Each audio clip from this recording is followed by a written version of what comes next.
the online class students. In today's class, we are going to discuss with the hormones produced from the other organs. That means their major function will be different, but still these organs are also producing the hormones. Okay. So now the first one we are going to discuss is heart. Okay.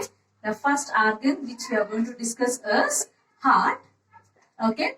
So the heart is also producing one of the important hormone called as ANF. Okay. One of the important hormone called as ANF. ANF means atrial natriuretic factor. Atrial natriuretic factor is a hormone produced from the heart, which is one of the important hormone because it is produced and which decreases the blood pressure. Okay, the major function of ANF is to reduce the blood pressure. Okay, that means whenever there is an increase in the blood pressure, so the heart produces ANF. So ANF is preferably produced from the atrial walls of the heart. Okay, that is atrium. The atrial walls of the heart produces ANF. When it is produced, whenever there is an increase in blood pressure, the atrial walls produces ANF. Later, ANF causes dilation of blood vessels, because of which the blood pressure will be decreased. Okay, so whenever ANF is released into the blood, so which causes what? Dilation of blood vessels, because of which the blood pressure will be decreased. So that is how it helps in decreasing the blood pressure. The next organ we are going to discuss is kidney. As we know that the major function is excretion, but still it helps in producing some of the hormones. Okay. Then second organ which we are going to study is kidney. Kidney produces majorly two types of hormone. That is, the first one is calciferol. Calciferol is the hormone. So calciferol, it affects the regulation of calcium by the kidneys, intestine as well as the bones. Okay. So calciferol helps in what? Regulation of calcium by the what? Kidney, intestine and bones. Okay, so it helps in the regulation of calcium by these organs. The second hormone is erythropoietin. The second hormone is erythropoietin, is a second hormone secreted by the kidney. So the function of erythropoietin, as the name suggests, erythro means red, refers to RBC. So this erythropoietin is secreted by juxtaglomerular cells. Okay, it is secreted by what? Juxtaglomerular cells. So what is its function? As I told, erythro refers to red or RBC. It stimulates. So the erythropoietin will stimulate bone marrow to produce a sufficient amount of RBC. Okay. So erythropoietin is produced by juxtaglomerular cells. It stimulates which part? It stimulates the bone marrow. Bone marrow to produce the sufficient amount of RBC. That is the function of kidney as an endocrine gland. Okay. The next one which we are going to discuss is the gastrointestinal tract. Okay. The third one is hormones produced by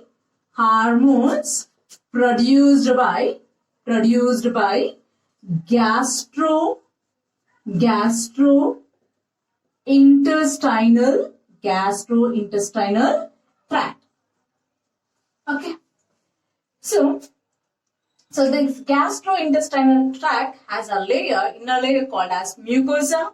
So this mucosa produces majorly 4 different hormones. Okay. So the mucosal layer of gastrointestinal tract produces majorly 4 hormones. Okay, the 4 hormones. Let us see which are those. That is first one is gastrin. Gastrin. Second one is secretin. Secretin. Third one is cholecystokinin. Cholecystokinin. Fourth one is GIP. That is gastric inhibitory peptide. Gastric inhibitory peptide. Gastric inhibitory peptide. When cholecystokinin in short form, it is called as CCK. Okay. Let us see the function of these. Okay. Gastrin, it is preferably produced by the mucosal layer of gastric region. Okay. It is produced by the gastric mucosal layer produces gastrin. Later, this gastrin will stimulate the production of HCl. Okay, the gastrin will stimulate the production of what? HCl. And not only that, even it will stimulate the production of gastric juice. Okay, and it is also called as pepsinogen. Gastric juice. It helps in the production of HCl and gastric juice or pepsinogen. Okay. The next one is secretin.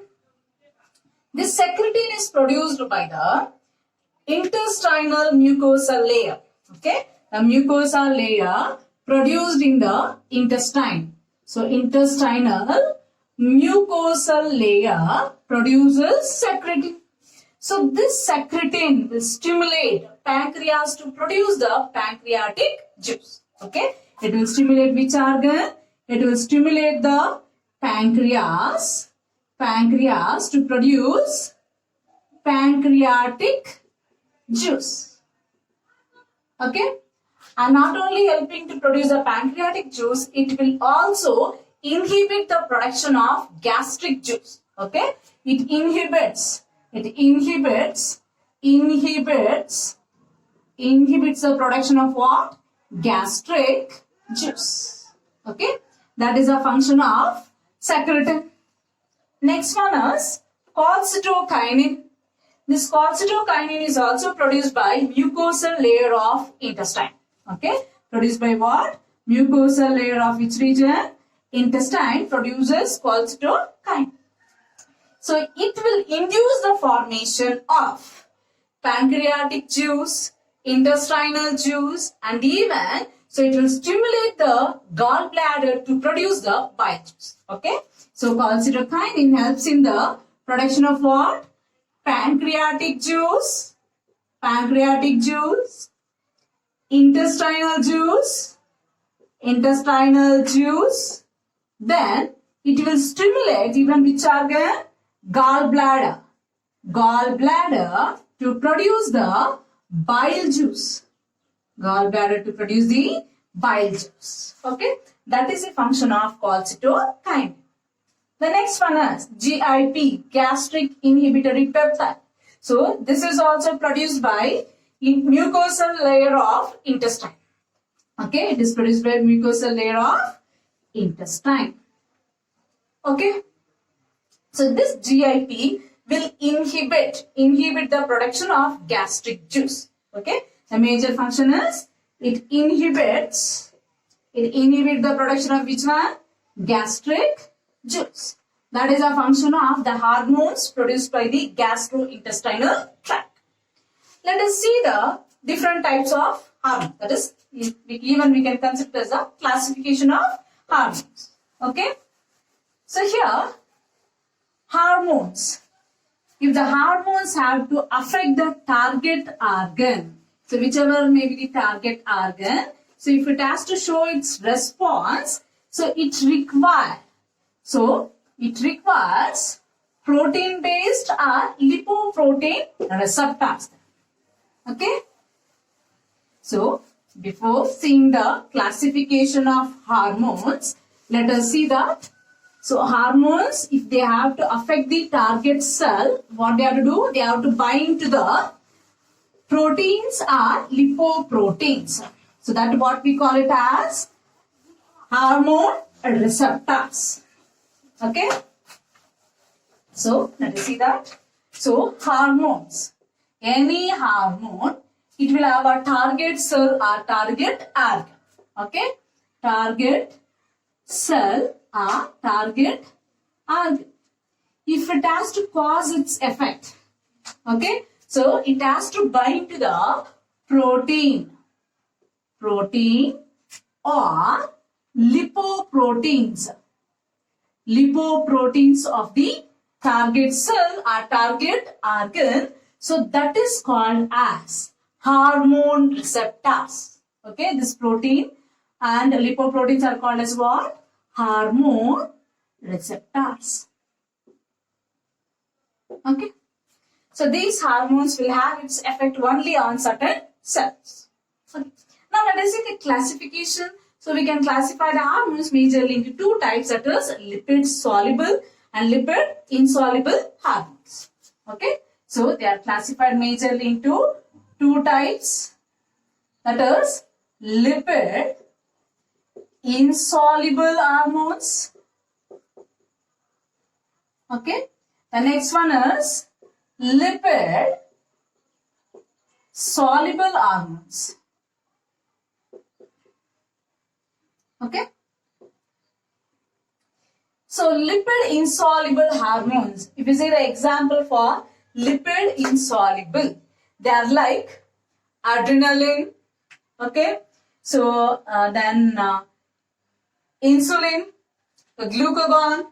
So they are some of the example for lipid insoluble hormones. They are like adrenaline,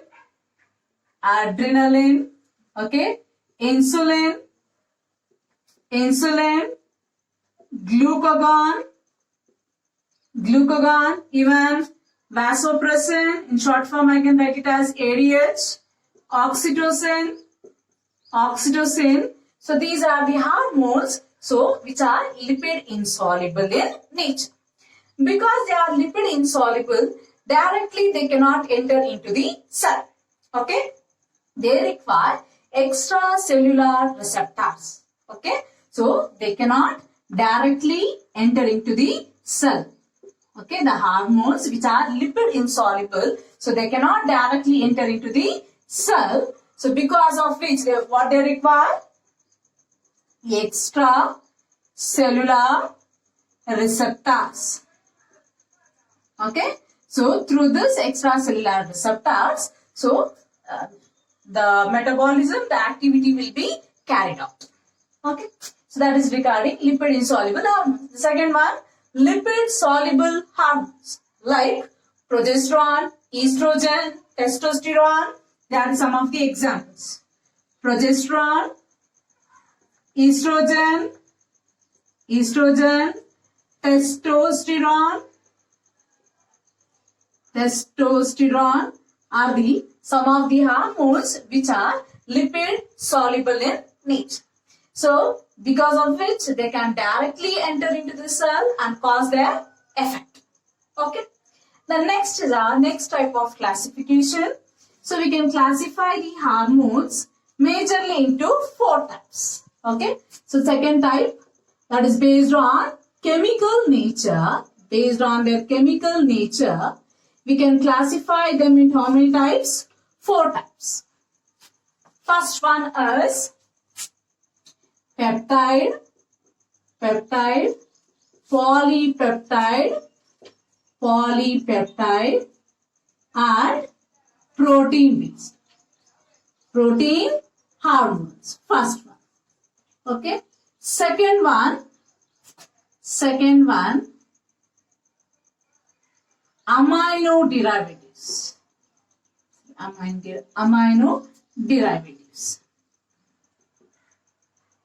Amino derivative hormones. Okay. Third one, iodotyronins. iodothyronins. Okay, and so the fourth one is steroid hormones. Fourth one is steroid hormones. Okay, so these are the 4 types of hormone based on their chemical nature. So peptide, polypeptide, protein hormones. So examples are like insulin, glucagon, and the hormones produced from the pituitary gland as well as the hypothalamus gland comes under this category. Okay, which are those? It is insulin, glucagon,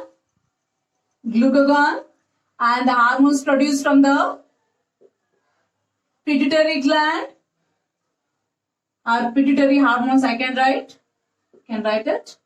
Okay, then hypothalamic hormones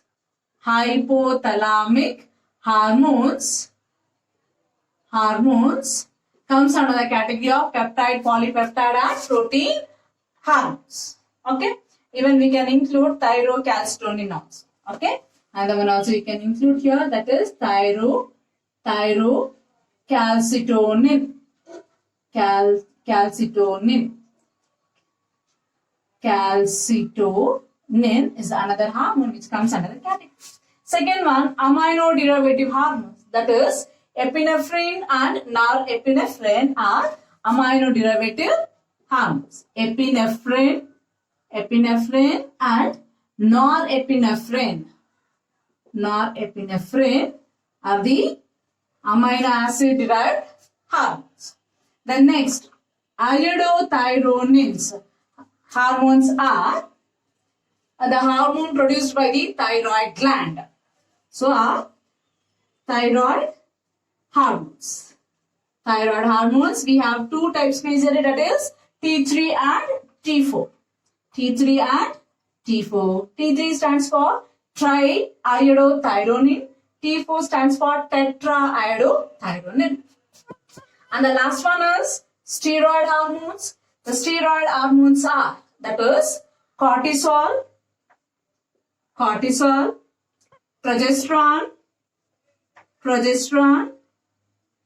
estrogen, testosterone. These are the hormones which are called as steroid hormones. That is regarding the classification of hormones. Next concept is mechanism of hormone action. So here majorly we are going to discuss with the 2 mechanisms. One is protein hormone action and steroid hormone action. Okay. So first let us discuss with the protein hormone action. So here in the diagram, so this is a cell membrane. Okay. So inside the cell membrane will be the cytoplasm, then will be the nucleus. Okay. So in the diagram I have represented the receptors and this is the hormone. So protein hormone action means, so the hormones which are made up of proteins, how it is affecting the cell. Okay. Now, so the hormones which are made up of proteins, directly they cannot enter into the cell. Okay. So they will interact with the membrane bound receptors like this. Okay. So the membrane bound receptors. The hormone will interact with the membrane bound receptors. Later that, so as they are not able to enter directly, so they will pass on the information and they are responsible for formation of secondary messengers. Okay. So once the hormone binds with the receptors, so it will send the message and it is responsible for formation of secondary messengers like cyclic AMP or calcium ions or IP3, that is inositol triphosphate. Okay. So inositol triphosphate, such type of secondary messengers will be formed. So these secondary messengers causes many different biochemical reactions or responses later which causes physiological response. Okay. So here, for example, the hormone which is made up of protein, they are taken as FSH, follicle stimulating hormone. So it will interact with the ovarian cell membrane where So the receptor will bind with the FSH later, which causes a secondary messenger, and it causes biological response, and the physiological response will be the ovarian growth. Okay, so this is regarding the protein hormone action. The next one is steroid hormone action. Okay, so the hormones preferably which are steroids and iodothioronins follow this mechanism. Okay, so in this diagram, this is the cell membrane. Okay, the bilipid layer. Then this part is the cytoplasm, and this is the nucleus. Okay, so the hormones which are steroids or which are made up of lipids, so they can easily pass through the cell membrane. Okay, they can easily pass through the cell membrane, and they can interact with the receptors found inside the cell. Okay, the steroid hormones interact with the receptors found inside the cell are intracellular receptors. Okay, so they can interact with the intracellular receptors. Intracellular receptors, and so these hormones which are made up of steroid hormones and iodothioronins. Iodothioronins can directly enter inside the cell. Okay, is it clear? They can directly enter inside the cell. So now we can see here in the diagram. So this is the hormone. This is the hormone which is passing through the cell membrane, then into the cytoplasm, and it is interacting with the receptor which is located in the nucleus. Okay, so this part is the nucleus. So this is interacting with the what? The receptors found in the nucleus. Later results in the formation of receptor hormone complex. Okay, so this receptor hormone complex interact with the genome. Okay, the entire DNA. So this will interact with the genome. So after interacting with the genome, which causes physiological response, that physiological response may be in the form of tissue growth or differentiation or many other physiological processes. Is it clear? So when the hormone enters directly inside the nucleus, it forms a hormone receptor complex. Okay, so after that hormone receptor complex interact with the genome, which causes many physiological response. That is regarding the steroid hormone action. Okay, let us see some of the questions related to the topic.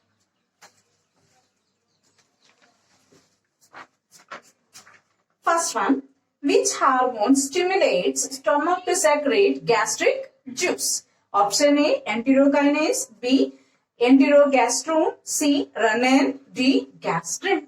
The option is gastrin. D is the answer. Which hormone? Next question. Which hormone stimulates secretion of water and bicarbonate ions from the pancreas? So option A, secretin, B, gastrin, C, GIP, that is gastric inhibitory peptide, D, calcitokinin. The answer is, it is secretin, A. The next question, which hormone stimulates the secretion of pancreatic enzyme from pancreas? Option A, ANF, B, gastrin, C, calcitokinin, D, GIP. The answer is C, calcitokinin. Next, cholesterol-based hormone is released from option A. Under that continuation of question. First one, adrenal gland, adrenal medulla only. Second one, both adrenal cortex and medulla. Third one, adrenal cortex only. Fourth one, testis and ovary. So the options are first and third one. Second, option B, first and fourth one. Option C, both first and third. Option D, third and fourth. That is adrenal cortex and testis and ovary is the answer. That is regarding today's class. Thank you, students.